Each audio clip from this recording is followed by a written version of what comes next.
Welcome to Week 1 of the President's Athletic Conference Football Focus. I'm Waynesburg University senior Andy Stanko, and this week our spotlight focuses on the reigning PAC champions, the Thomas More Saints.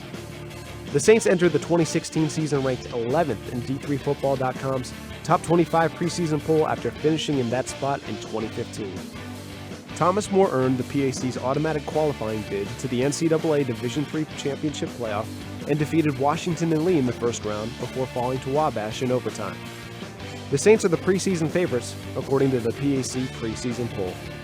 Each week, the PAC Football Focus features one team from around the conference. We'll take a look into the program, highlight the week that was, and preview Saturday's matchups to get you ready for that upcoming weekend. Make sure to stay tuned following the Football Focus. One other Waynesburg University student and I will bring you the PAC Pregame Show, where we'll take a look back at the week that was, spotlight the top headlines for the upcoming week, and break down every PAC matchup all season long. Head coach Regis Scafe enters his second season as the leader of the Thomas More College Saints, after leading them to an undefeated regular season and outright conference championship. Coach Scafe was named 2015 PAC Coach of the Year and South Region Coach of the Year by D3Football.com. Coming over to Crestview Hills, Scafe inherited an 8-2 football team that didn't require wholesale change to compete for a championship. I was very fortunate to come into the program. There was a lot of talent here, and a lot of times, I've been in that situation where you kind of got to change the culture and you got to make all kinds of different moves, and I didn't really have to do that. After being here just a few weeks, I figured we had talent and I liked our coaching staff, and so I pretty much kept all the coaches. And as a younger coach, I probably would have made them all get all new ones, but we didn't need to do that. So I think it was a combination of factors, what already existed here, and then I just felt that was the direction to go, and it really worked out well. Last season's conference championship was the Saints' 7th in the last 8 years, and third undefeated regular season since joining the PAC.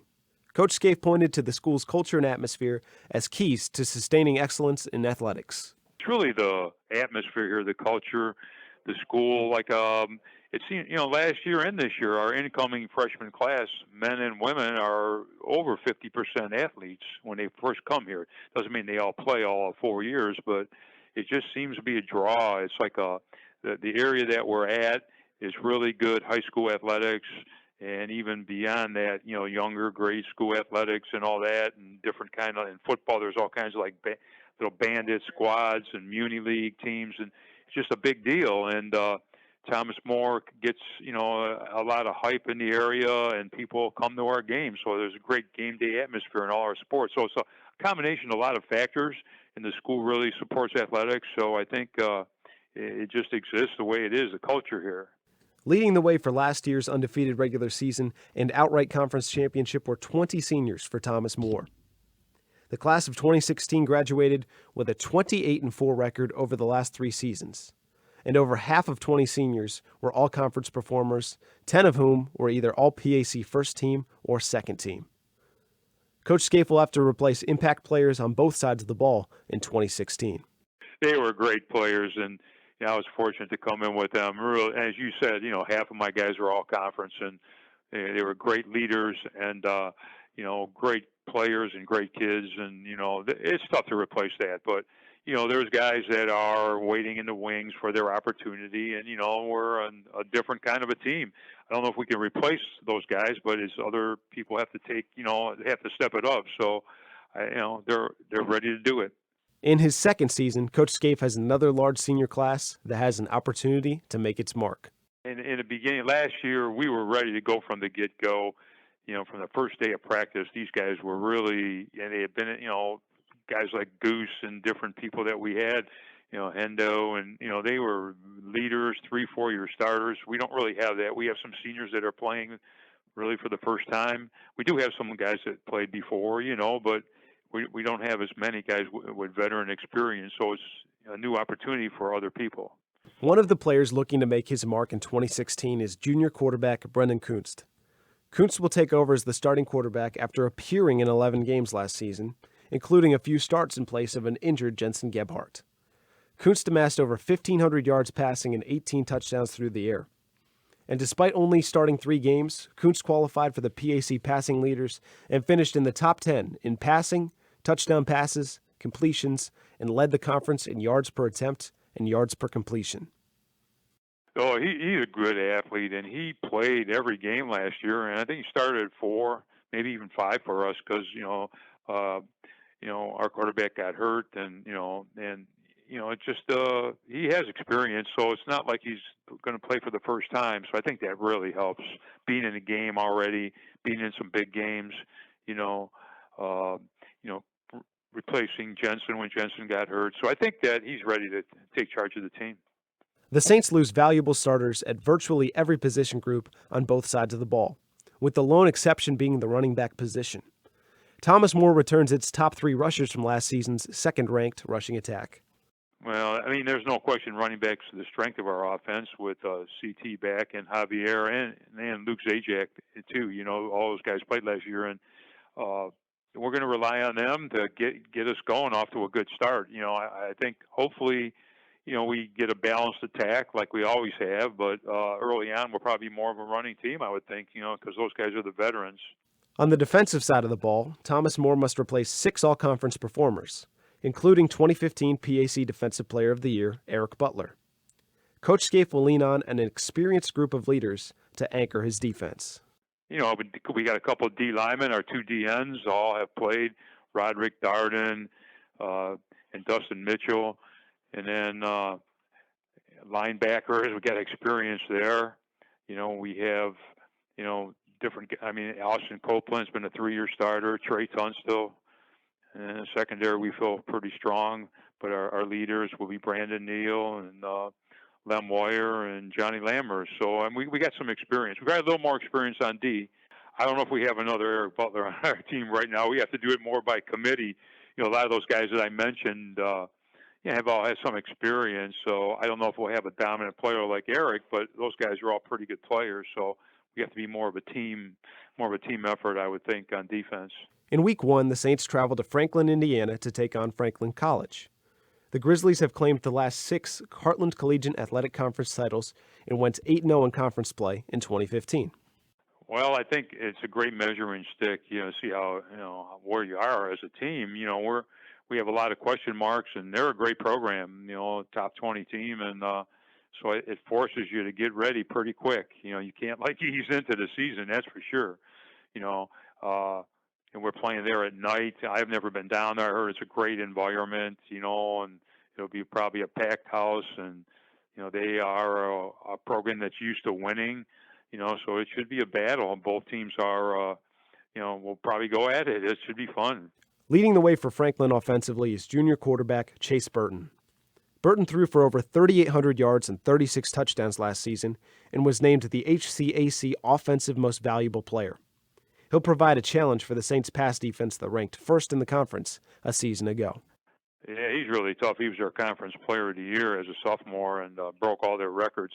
He's got a really quick release, so we got to combination cover well and put some pressure on him and try to keep him in the pocket. I mean, he's a good kid. I don't know if you can really shut him down.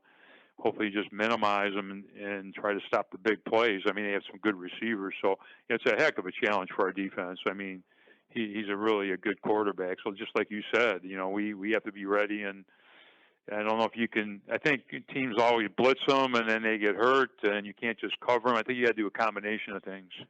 Last season, Thomas More opened the year and Coach Scafe's tenure at the school with a 48-0 drumming of 19th-ranked St. John Fisher. The win propelled the team to a conference title and showed the value of starting a season with a strong performance. I think it means a lot to your team. I mean, you've been building. We've been in camp. It seems like a month now, or whatever it is, 3 weeks, and we're ready for a game. But it always really helps if you play well in the first game, and hopefully you can come out with a W. But you just want to keep improving because it's so early, and we have a couple weeks yet to get into the conference schedule. So, it is important to play well in the beginning, and it just kind of sets the tone for everything you want to do.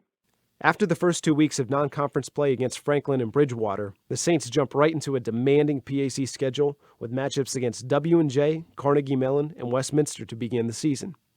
All 3 teams received preseason top 25 votes and were among the top 5 in the PAC's preseason poll. Yeah, we have a tough one. I mean, it's right going right from the get go. You know, all the teams that were picked in the upper part. So you know, we have to be ready. The first half of our season is each week is tough. So I don't know. You know, you got to take it 1 week at a time. You got to be fortunate with injuries. You got to keep getting better as a team. I know it's kind of coach speak. You want to get better every day, and that's just how it is. You know, you can't really point for certain teams right now. You know, you got to take the opener and go from there. So we got to take them one at a time. But looking at the whole thing, it's the first half's really tough. In his first season at Thomas More, Coach Scafe and the Saints claimed the PAC title outright with an unbeaten season and won a playoff game in the NCAA Division III playoff. But it's taking the next step that remains the challenge. We were close last year, and we lost in overtime. And everybody wants to get there in the playoffs, and we've been there. And I don't think we've ever gone beyond the second round. So it's kind of a mindset. To compete nationally it's pretty tough because there's some really great programs out there. So you just got to do everything right all the time. You got to get good recruits to come in. You got to run your program right. You got to have guys develop as the season goes on, and be physical and have athletes. So it's a combination of factors. But to get to the next level, you gotta be right in everything that you do. It doesn't just come easy or talking about it. It's a tough process. Thanks to head coach Regis Scafe and Thomas More College for being featured on the PAC Football Focus. Coming up next week, we'll focus on the Bethany College Bison and head coach Bill Garvey. The Bison are looking to improve on last year's 500 season despite key losses on both sides of the ball. Stay tuned for the PAC Pregame Show here on pacathletics.org. I'm Joe Underko, Commissioner of the President's Athletic Conference. Want to know what makes the PAC so special? Here's a few reasons why. Comprised of 10 private institutions and 2 affiliate members, the PAC remains unique in this era of high-pressure college athletics. Now sponsoring 21 sports as it celebrates over 60 years of competition, the PAC is regarded as one of the elite NCAA Division III conferences in the nation. Our student-athletes excel in athletics as well as the classroom, with numerous postgraduate scholarship winners, over 150 academic All-Americans, and over 900 academic honorable recipients with a 3.6 GPA or higher in the past year alone. Want to learn more? Visit us at www.pacathletics.org or follow the President's Athletic Conference on social media.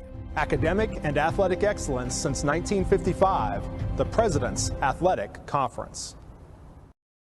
We're back with the PAC Pregame Show here on pacathletics.org. I'm Andy Stanko, back with you to discuss all 11 Week 1 matchups with my fellow Waynesburg University senior Austin Anderson. And with 11 matchups, that means less time on each game than when we get into conference play and we can really sink our teeth into each and every contest. And Austin, we'll get right started with a noon kickoff in Pittsburgh, Pennsylvania. Washington University takes on Carnegie Mellon, and this is an old UAA matchup. The UAA champions from a season ago. Both teams went 2-1 in the 4-team gauntlet, and Washington was able to beat CMU Week 1 of last season 45-24.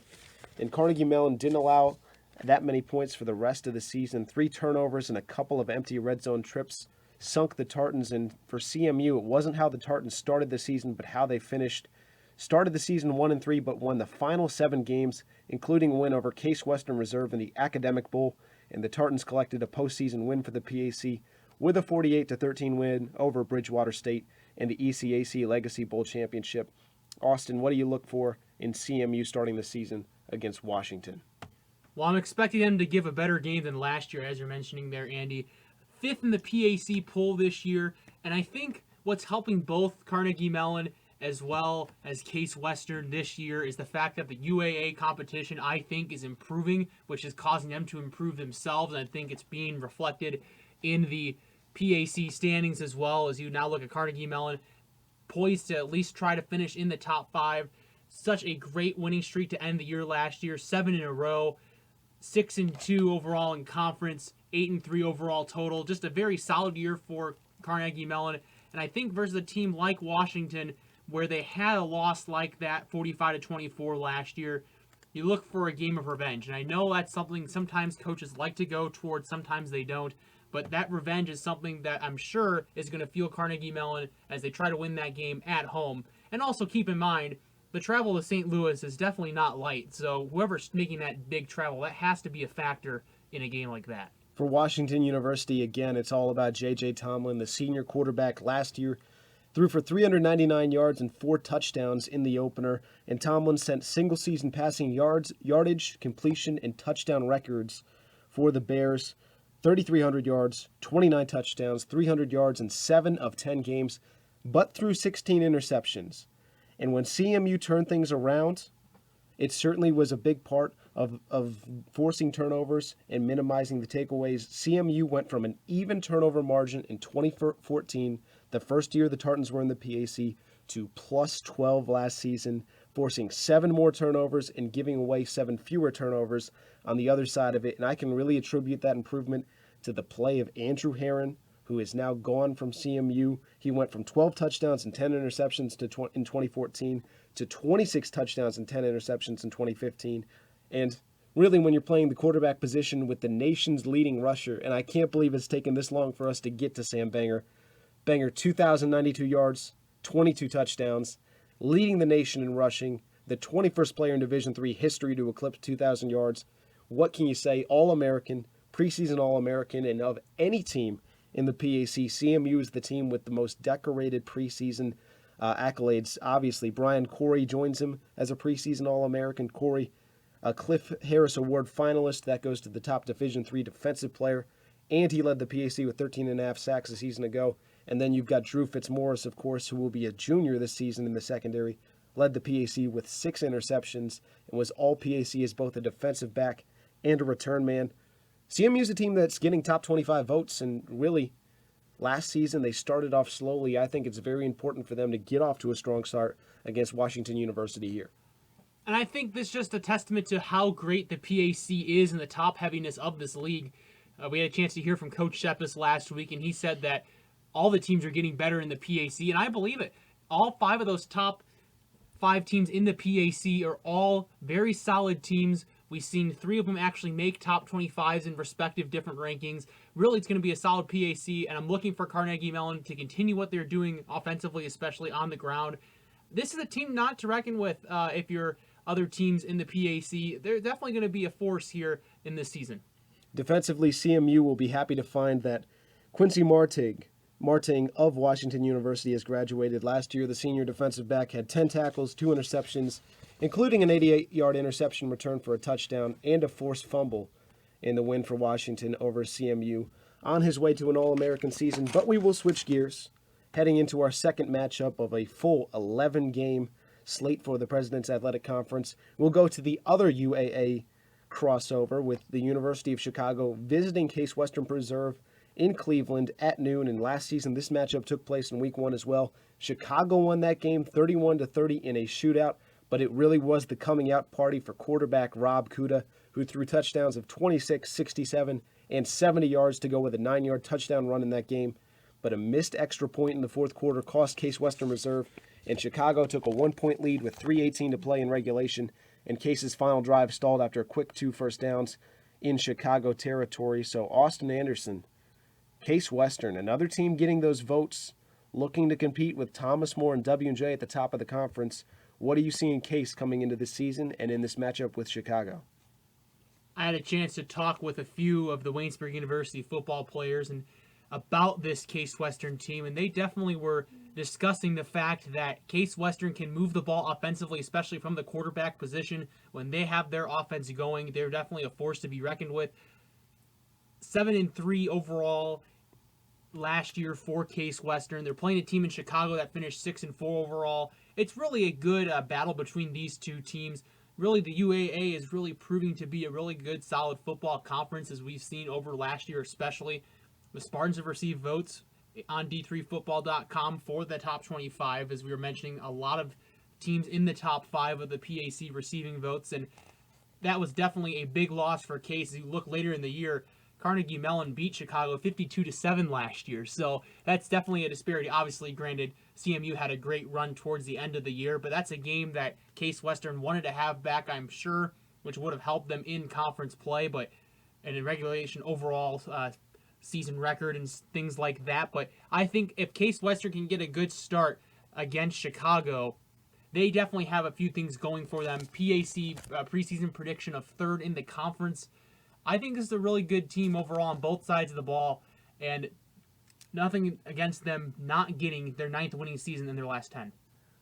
One thing I'm looking for out of Case Western is how the defense responds after losing 7 starters from last season's unit that finished second in run defense, giving up 100 yards a game, under 4 yards a carry, 25 takeaways, with one of the best red zone defenses in the league. And 6 of the Spartans' 7 front 7 guys in that 34 that Coach Debelak loves to run with his linebackers flying all around, they need to be replaced. I look for Nick Kwan, a guy who's been now a 4-year starter at cornerback, and Cody Calhoun, also interested in seeing how senior graduate student John McKelvey works his way into the secondary. McKelvey was a special teamer at the University of Minnesota, Division I. He's the first ever graduate student transfer from the Big Ten to Case Western. But when you think of the Spartans, it's all about Rob Kuda. All PAC first team as a sophomore, led the conference in total offense, a top 10 guy in the country in total offense last year, doubled as Case Western's leading rusher, 8th in the PAC, 28 touchdowns to just 5 interceptions, an absurd ratio there, and threw for over 200 passes without throwing an interception to begin the season. His first pick came in Week 8 against Washington, a fellow UAA opponent. I do look for Kuda to look to recover after losing some of his top targets, Ethan Alberts, All-PAC first team at tight end, and Brian Erb, a second-teamer All-PAC. And on the other side for Chicago, quarterback Brooke Moster threw for 2,600 yards, 21 touchdowns, 7 picks instead of a school record with a 58% completion percentage. And you've also got a 1,000-yard rusher back in Chicago's backfield. Quickly, any final thoughts? Chicago, Case Western, Austin. I look for Case Western to probably win this football game, and I think especially if they get this victory versus Chicago, watch out. Top 3 projection in the PAC. I think they're going to make some noise this year. Case Western, of course, a huge win last season over W&J, really putting the Spartans on the map nationally as well. We shift gears now to Bethany, West Virginia, another noon kickoff. Ursinus College, Bethany Bison. 10 of the 11 years before Coach Garvey took over Bethany, the Bison finished under 500 in PAC play. In comes Coach Garvey, his first 3 years, 4-4, 5-3, 4-4. This is a team now looking to take that next step into being even more relevant in the PAC. But for me, 2 big questions. How do you replace Eric Blinn and Nadim Radar?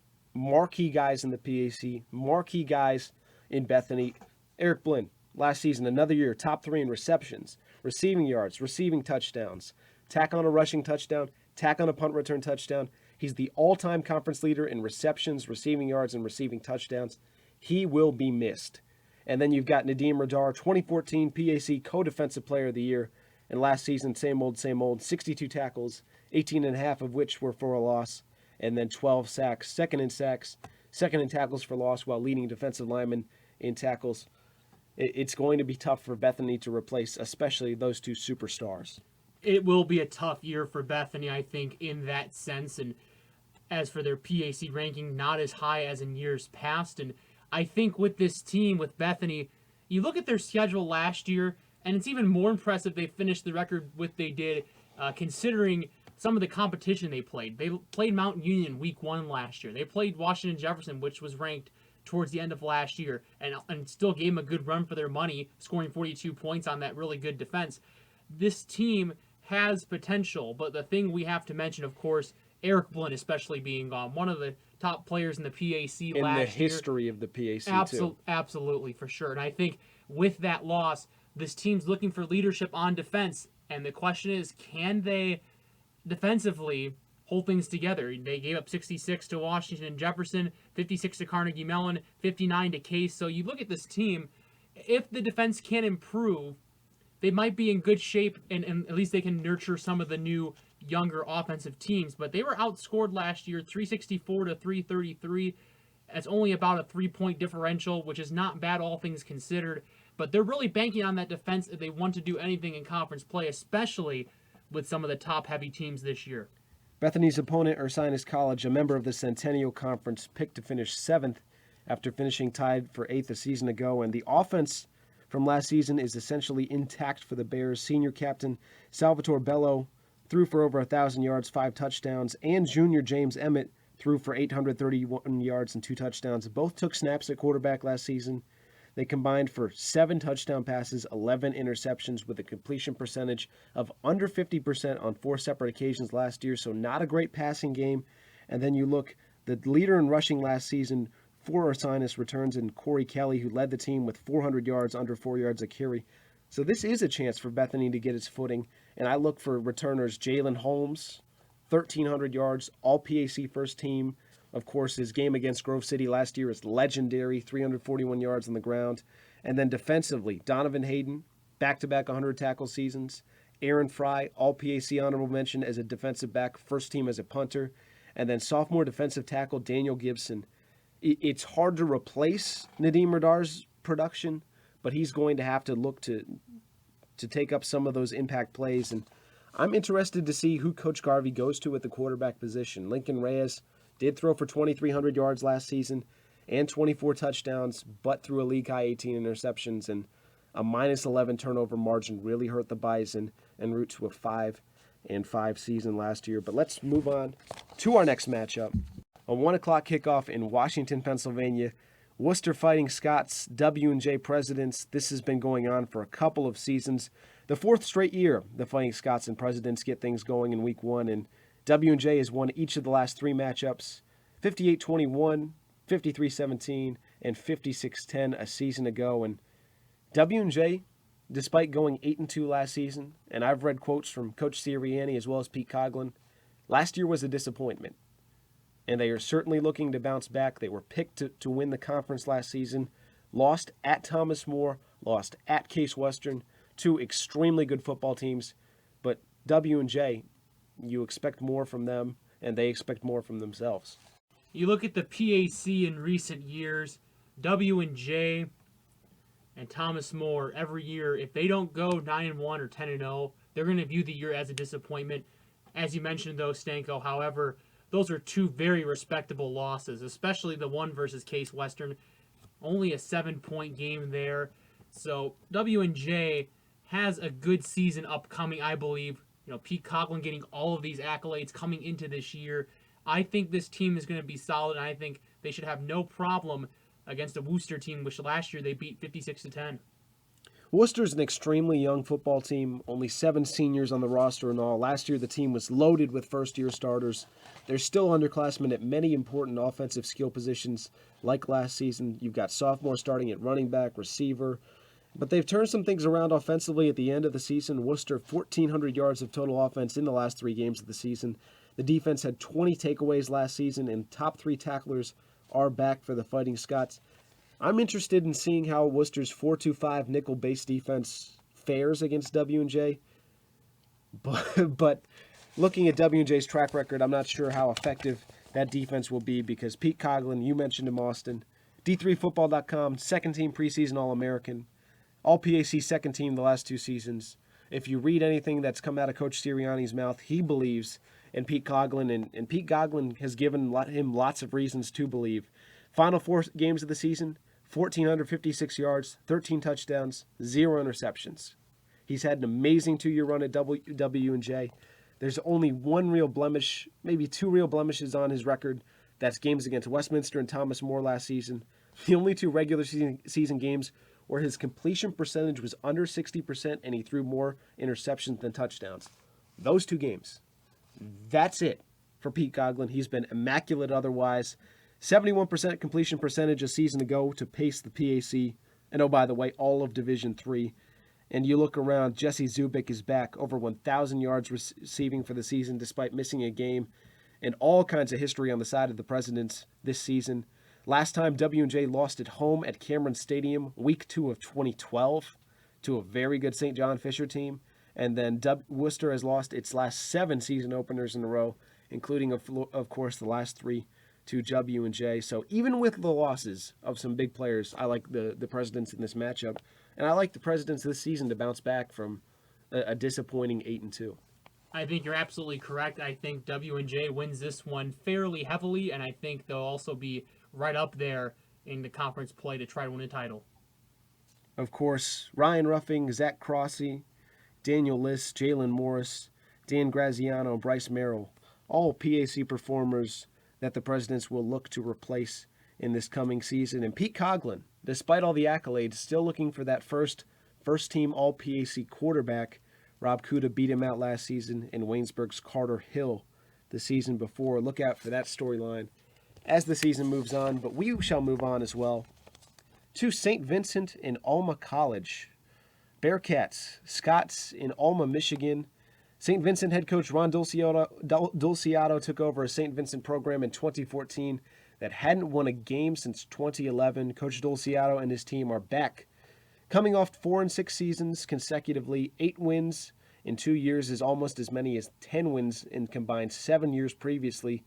The best season in school history since football returned to St. Vincent in 2006 was a 6-5 year in 2011. Bearcats trying to claw back into the PAC and back into the top half. They were around 500 last season, missed out on it by a game, 3-5 in conference play. What do you see out of Bethany in this matchup and for the season as a whole?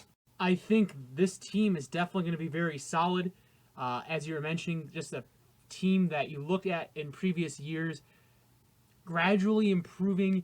That's just a crazy stat you threw out there just a moment ago. 10 wins in almost 7 years, and then just recently, this back-to-back 4 and 6 seasons. Just overall, that's really an impressive feat for St. Vincent. Just looking back even 2-3 years ago, where this team would get blown out of the water by even Waynesburg and a few other teams, and now they really are showing themselves. I think a statement win for this team was the Waynesburg win last year in Week 2. That was a huge win for them. They held off Waynesburg late in that game as the Jackets were trying to push late, and that's, I think, a good moment for St. Vincent. And I think they can definitely grow since last year. I mean, you lost some players like Evan Shemensky and Tyler Donahue, but I think this team overall is definitely very solid. Shavonte Kraft is definitely the player you have to watch for St. Vincent, a really good playmaker on the offensive side of the ball. And really, there's nothing to say that this team can't be improved even more than last year. I mean, pretty decent PAC ranking coming into this year. I think this team is something to reckon with. St. Vincent's losses last season: John Carroll, Case Western, Thomas More, at CMU, at Westminster, and then Bethany in the final week. 5 of the 6 teams that finished with a better record. So all of the teams had a better record than the Bearcats, and John Carroll's in that group. St. Vincent didn't lose to any team with a worse record, beat Waynesburg, Grove City, Teal, and Geneva, even with, for another year, Coach Dulciato had to split his quarterback duties, which is a challenge, even at this level. And Shavonte Kraft, you mentioned him. I expect him to return to 2014 form where he was All-PAC honorable mention. The offense was just as productive, but with Tyler Donahue running the ball more, Shavonte Kraft's role decreased, but I'm a believer in his talent. But looking at Alma College, a member of the Michigan Intercollegiate Athletic Association, picked to finish 5th in the MIAA preseason poll, and the Scots returned their quarterback, leading rusher, and top pass catcher to an offense that averaged 30 points and 400 yards of offense, over 400 yards of offense last season. But defensively, Alma gave up 32 points per game a season ago, just like St. Vincent. And they'll be returning 2 MIAA all-conference defenders in the front 7 with linebacker Zach Peterson and defensive lineman Troy Gam. And really, this is a game where I'm interested to see, like a couple of teams around the PAC, is who's there taking snaps under center, because quarterback stability is so important. And a lot of times, and I've seen this over the last couple of years, it is challenging to play quarterback in this conference. And there's a 4-week stretch in St. Vincent's schedule that's Case Western, Westminster, Thomas More, and W&J right in a row. So hopefully the Bearcats can use this game against Alma College to fine-tune their game and really get prepared for conference play where things are just brutal. And I look for quarterback stability to improve on that 3rd down conversion rate, where the Bearcats were a PAC worst 27% a season ago. And another thing you have to factor is that Alma is definitely a hike here for St. Vincent travel-wise. Oh, absolutely. I mean, they're north of Lansing by about 90 miles or so. So that's quite the hike traveling-wise for St. Vincent. And Alma seems to be a pretty good team on paper. So I don't think this will be a cakewalk for St. Vincent, and not that a non-conference loss would be the worst thing in the world, except for maybe an at-large aspiration, which is pretty small for them realistically. So this will be a good test for them. Even if they don't win, it's not the worst thing in the world since it's non-conference, but this will be a tough one versus Alma. We'll shift gears to a 1:30 kickoff in Waynesburg, Pennsylvania. Muskingum Fighting Muskies, Waynesburg Yellow Jackets. This is the 5th straight year Waynesburg and Muskingum meet in week number 1. This will be the 6th straight year, Waynesburg is 5-0 in those games, and last year 5 turnovers spurred Waynesburg to a 35-10 victory, and the Jackets would only win 2 more games the rest of the season against Grove City and Teal to finish 3-7, the first sub-500 season for Coach Shepis since his first season in 2005. Austin, Waynesburg lost a strong senior class from a couple of seasons ago. Last year, a 3-7 campaign. Do you foresee a bounce back for the Waynesburg University Yellow Jackets that we know so well? I think so, and I think Coach Shepis is very excited about this team. A lot of good youth, especially at the running back position where they need it. Chad Walker is a name that comes to mind. Very solid both in the kick game and behind center as a running back. So I think there's a lot of depth on this team. You look at some of the players now coming up, even at the wide receiver core positions, you have Kevin Barnes getting a lot of time, James Steele now climbing up in the ranks, Jake Doherty's a year older at quarterback, and they got some good defensive players too. Emilio DeStefano comes to mind, Josh Mundell comes back. Zach Machuga comes to mind. And so they have this team, I think, is going to have a solid year. And this is a very tough, top-heavy PAC side of the bracket this year, but I can't see Waynesburg finishing as low as 8th, as many people are predicting them to finish as low as. So I think it'll be a bounce-back year for them, a positive year, but this conference is so top-heavy that it's going to be tough for Waynesburg to crack into that top 5. In Waynesburg in week 1, an opponent like Muskingum, 1-9 a season ago in a difficult Ohio Athletic Conference that includes Mount Union, John Carroll, and Ohio Northern, currently number 1, number 13, and number 19 in the country, but 9 starters back on offense for the Muskies, 10 starters back on defense, and offensively, Muskingum really struggled a season ago, under 275 yards and 18 points per game on offense. Having starters back isn't enough. Muskingum needs to improve incrementally across the board, but defensively, senior linebacker Chaney Fulton was an honorable mention All-American in 2014 and led the OAC in tackles last season. And I do like Muskingum's secondary with Dorian Maynard, who had an interception against Waynesburg last season, and Melvin Smith, who played running back for the Muskies a season ago as well. I like his athleticism, but I do want to touch on Jake Doherty, the Waynesburg University quarterback, and his development. Last year started as a freshman. The good was he finished the season with almost 1,900 yards, 19 touchdown passes, a 60% completion percentage. But here's where I would like to see him improve. 6 red zone interceptions that proved especially costly against Westminster, Bethany, and St. Vincent. And in conversation with Coach Shepis, he certainly believes that the fact that Doherty had a full spring practice and he had a full off season and he was able to see the whole conference, minus CMU so far, he's very confident and he's ready to turn Jake loose.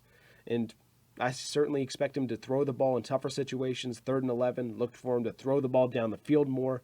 His long of the year of 44 yards was the shortest long in the PAC, and in terms of yards per attempt and yards per completion, he was near the bottom of the PAC. But I love Kevin Barnes as a receiver. I think he's top 6 in the conference, or was top 6 in the conference last year statistically, even with more high-powered offenses in the PAC.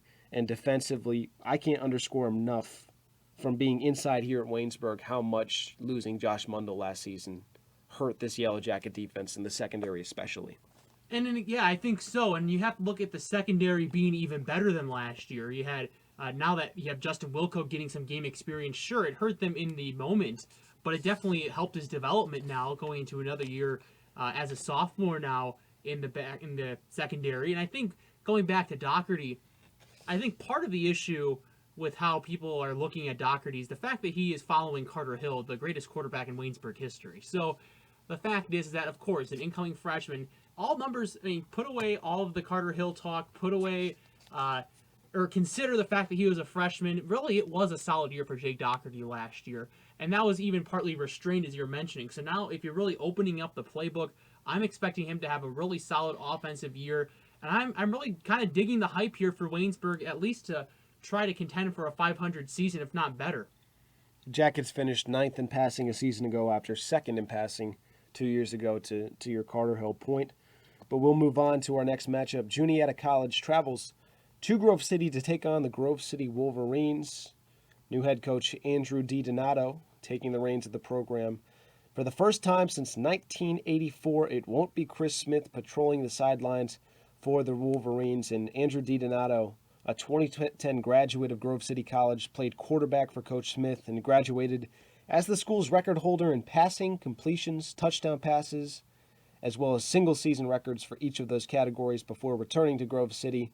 As a coach, he spent 3 years at WPIL AA powerhouse South Fayette High School as the Lions offensive coordinator, and the last 2 seasons as Grove City's offensive coordinator and coach in waiting behind Coach Smith. And for Grove City, you've got Coach DiDonato, who's a quarterback guru, if you will, and I really think he needs to find his answer at quarterback. Last year, Caleb Jakiel, Antonio Caroscia, Matthew Pennypacker all started at least 3 games and all had varying levels of success, at least more so relative to the season before from the quarterback position.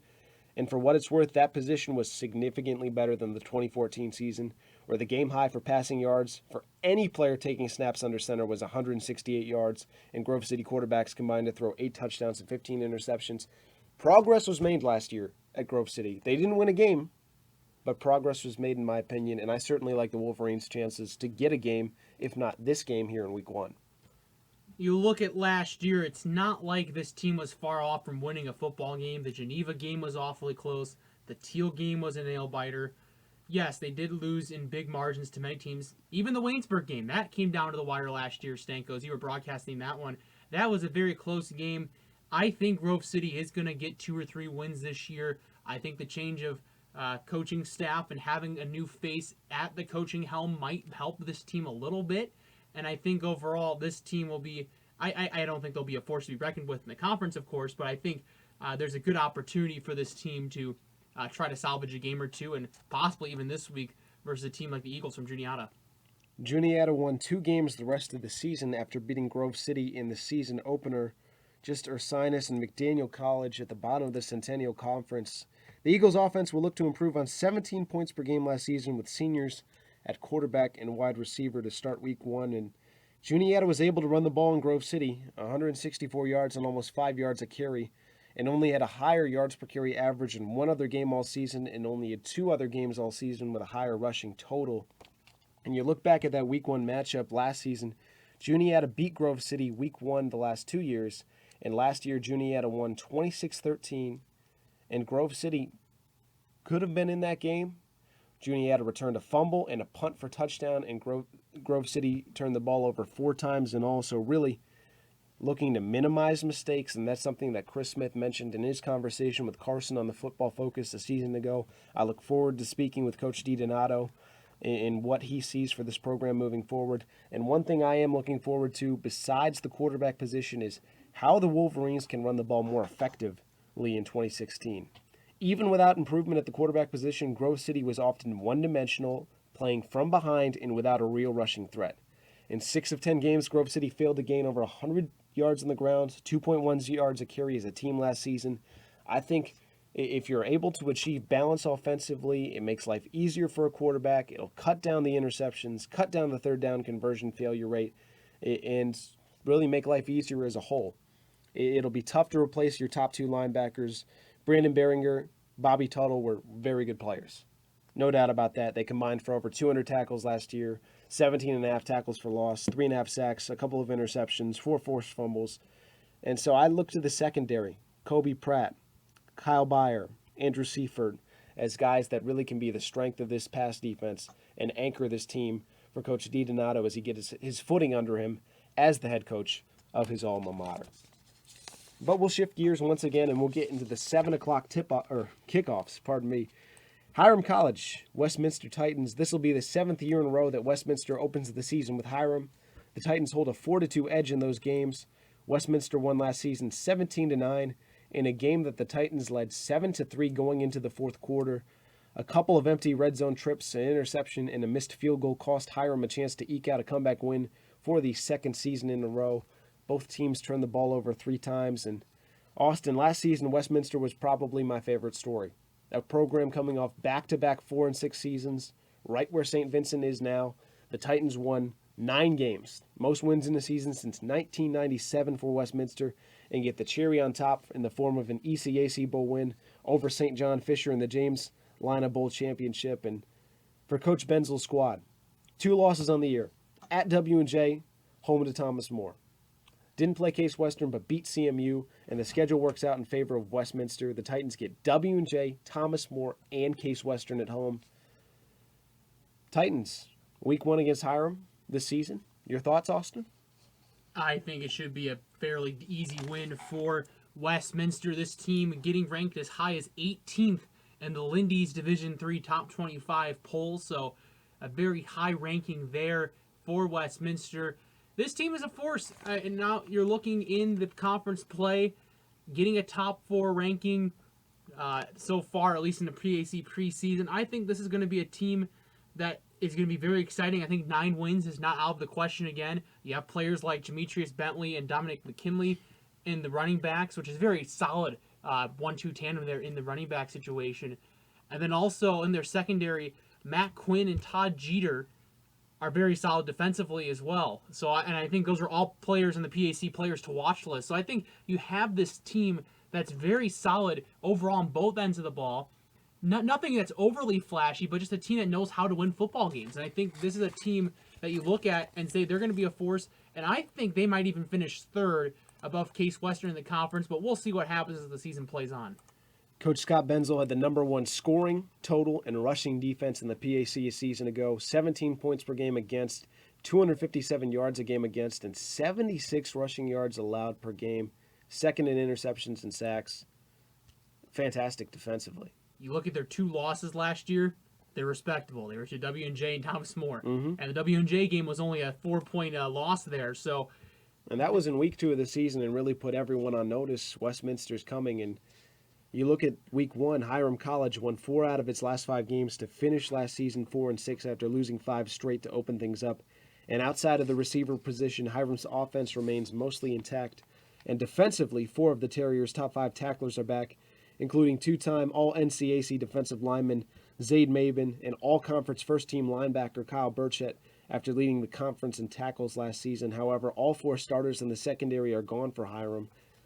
I'm interested to see if Westminster can pass on this brand new secondary for the Terriers. Despite winning 9 games last season with 7 defensive starters all PAC, the Titans struggled to pass the ball, last in passing. Paul Colombo got hurt again for the 2nd straight season. I'm interested to see if he can return to the form he found late in 2014. He threw 20 touchdowns to 4 interceptions in the final 6 games of that season. But all in all, Coach Scott Benzel, fantastic job. I'm excited to see what Westminster can continue to do with this season. And those games, W&J, Thomas More, Case Western, all at home. And I think that's something you have to look at. Last year, only 4 home games for Westminster and still won 9 games. You look at this year, they only go on the road twice in the first 2 months of the year. Just a very favorable schedule. I mean, yes, Carnegie Mellon at the end of the month, so I guess 3 times before the end of October, but for the first 7 weeks of the year, only having 2 road games. That's an impressive schedule, especially if they can win some of those games at home, including those tough games versus Thomas More and W&J. They can steal one of those 2. Look out. I mean, an ECAC Bowl definitely not out of the question, and possibly a conference title if the ball rolls the right way for them. Well, all the teams are 0-0, a conference title. I know in the minds of the head coaches, and even talking with Coach Shepis and Coach Scafe, they believe 100% in 1 week at a time, and we'll take it from there. But we'll get to our next matchup. Teal Tomcats, Allegheny College Gators, 7 o'clock kickoff in Meadville, Pennsylvania. Teal joins Grove City College as a program with a new head coach. It's Dan Bloom coming over from Division II Mercyhurst, where he was the Lakers linebackers coach. He also served as the special teams coordinator and recruiting coordinator there. And before his time at Mercyhurst, Coach Bloom spent 2 seasons at the Division III level at Trinity College in Connecticut as the team's defensive line coach.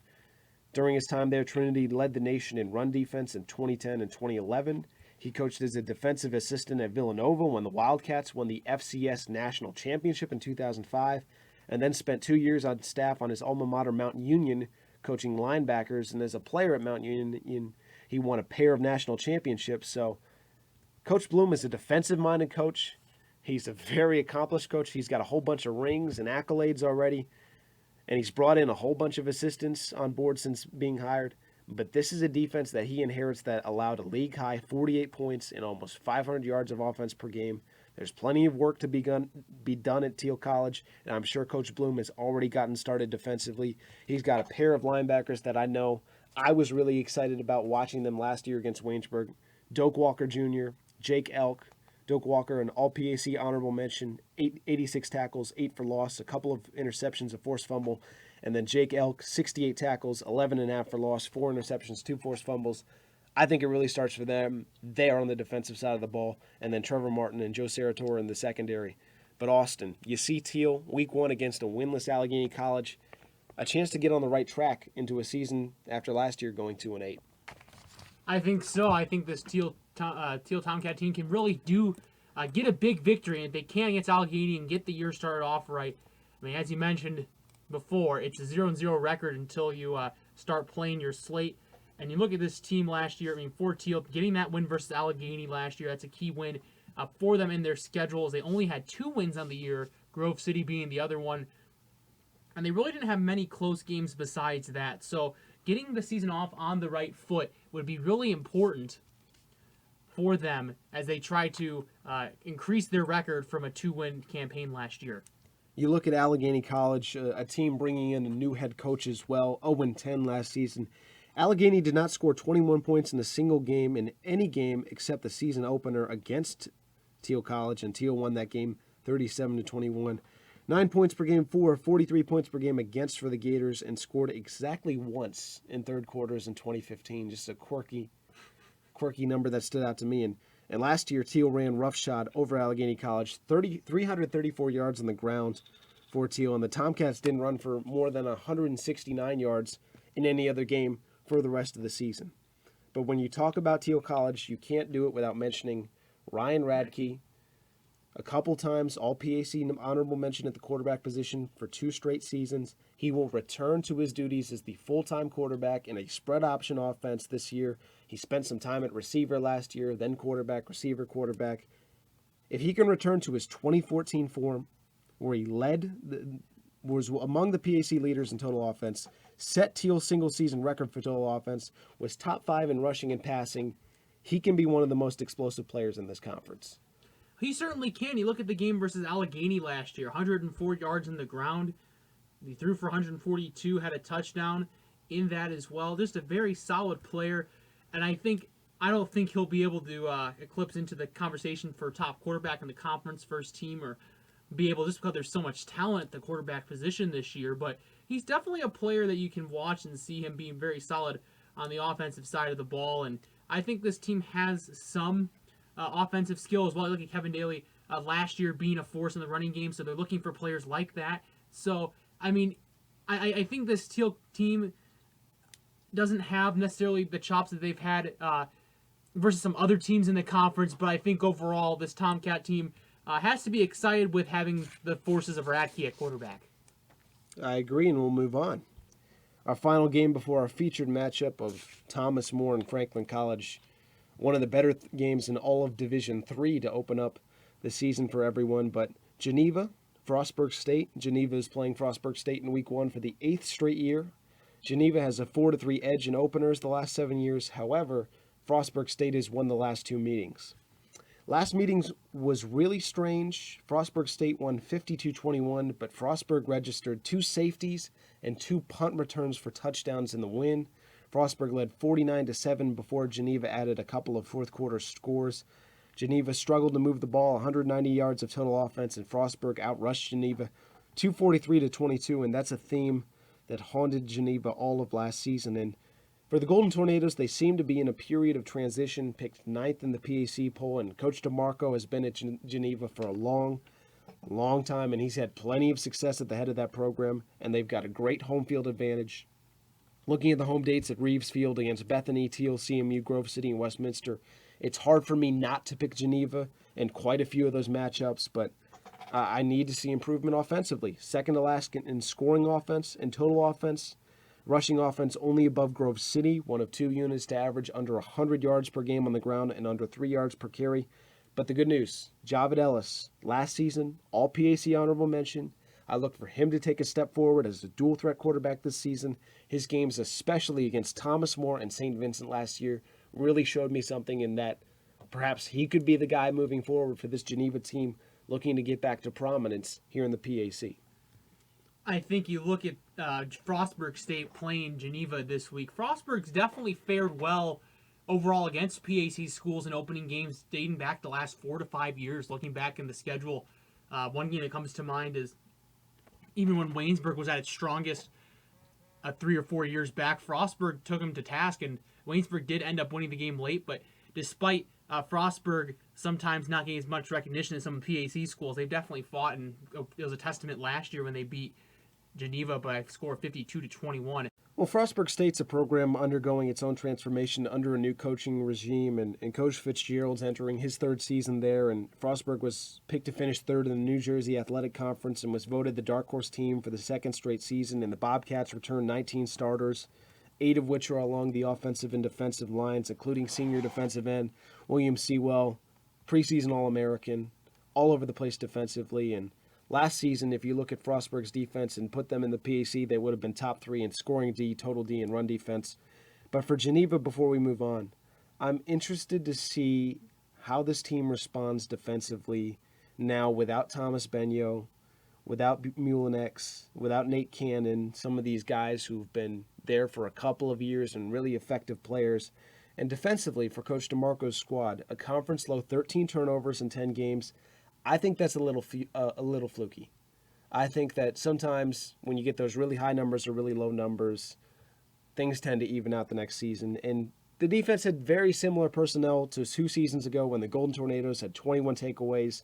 Nate Cannon, Thomas Benyo combined for 10 combined picks that year 2 years ago, had just 2 last year. I expect Geneva to be improved on the defensive side of the ball. I'm excited to see what Javed Ellis can do as a dual threat quarterback, and we'll see where Geneva goes. I do love their home field advantage at Reeves Field, especially at night. But finally, we'll go into our featured matchup, Thomas More, Franklin College. Thomas More, number 11 in the country. Franklin College, 8-0 HCAC last year to claim the 6th consecutive league title for the Grizzlies. These teams were both outright champions of their respective conferences last season. Thomas More beat Washington and Lee in the NCAA first round and lost to Wabash in overtime of the second round on a fumble return for a touchdown. And on the other side, Franklin won the HCAC 6 straight years, made the D3 playoffs for the 8th time in the last 9 seasons, and Franklin lost in the first round to Ohio Northern in a game in which the Grizzlies were up 16 points in the first half. So I think this is the best matchup in the PAC this week, with 2 really good teams and really good defending champions going at it right here. I think you're absolutely right there, Stanko. I think this is a really solid football game, totally. As you mentioned, the Wabash game, that was a tough game for Thomas More, having to travel to Crawfordsville, Indiana. I mean, that's a little bit of a hike, taking on a good team in Wabash, getting that loss in overtime. I mean, definitely a very good job for them in the last few weeks of the year to get some wins versus some teams that are ranked. Case Western, they had to pull off a win late, and then they beat Washington and Lee in the first round of the playoffs very handily, may I add, 51-21. So this is definitely a situation where Thomas More got close, but they just could not get that key victory, and I think they're looking to bounce back. PAC favorites coming into this one, so I'm excited for this game. I mean, Franklin, a team from southern Indiana, south of Indianapolis, 2 really good teams. This is definitely the game to watch in the PAC this week. Thomas More loses 20 seniors, over half of which were all PAC performers, 10 of whom were first or second teamers, multiple losses at just about every position except running back, including quarterback Jensen Gebhardt, wide receivers Goose Cohorn, Tyler Vogelpool, and PAC Defensive Player of the Year Eric Butler is one of 6 all-conference defenders that Coach Scafe has to replace this season. And just looking at Thomas More's track record in terms of championships, 7 out of the last 8 years, I'm confident in the Saints' ability to reload, retool, and plug guys in. Now, Coach Scafe said that some guys won't be as experienced, but when you look at programs like Thomas More and W&J, it seems like they have guys just growing on trees and plugging and playing and being ready to go. That's just the culture there. It certainly is. It's kind of they're almost a machine overall, just being able to reproduce players and be able to get them to play at such a high competitive level. And really, as you mentioned, Stanko, losing all those players and still being favored to win the PAC is quite impressive. And even last year, just looking at their schedule one more time, St. John Fisher was ranked 19th going to the first game of the week of the year last year. Thomas More destroyed them 48 zips. So just the fact that they're really coached well, every position they play well, and I look forward to them competing this year in the PAC. It's going to be quite the battle up top between Dub J and Thomas More. Franklin College returns 14 seniors, including HCAC offensive MVP, junior quarterback Chase Burton, who threw for 3,800 yards and 36 touchdowns to just 7 interceptions. Those are monster numbers in college football, and I'm interested to see in how the PAC handles that passing attack. Ian Gunn, Trey Wells, no longer patrolling the secondary, 2 of the better defensive backs in the PAC. And I mentioned this, we talked about this in the Football Focus, running backs. C.T. Tarrant, Javier Pitts, you can throw Zajac in there as well. This backfield duo combined for almost 1,900 yards on 6 yards a carry. I absolutely believe C.T. Tarrant could be an all-conference first or second team guy if he really wanted to be. But he's in a 1-2 running attack where they have a complementary style, and it works for that team. It puts up 49 points per game. And then you've got Brendan Kunst, who, despite only starting 3 games last season, still threw for 1,500 yards, still threw for 18 touchdowns, and was among the top 10 in a bunch of those categories. So for Thomas More, I expect another strong season. But remember, last year it was W&J, picked top 15 in the country, coming off a dominant championship season in this conference. I don't think it comes free. I think there are tough games for every team, especially W&J, Case Western, CMU, Westminster, Thomas More, and then the right team on the road and the right matchup. Austin, that's it for week 1. Thank you for joining me. We'll return next week. And make sure to tune in to the PAC Football Focus with the spotlight on Bethany College and head coach Bill Garvey in week 2 here on PACathletics.org.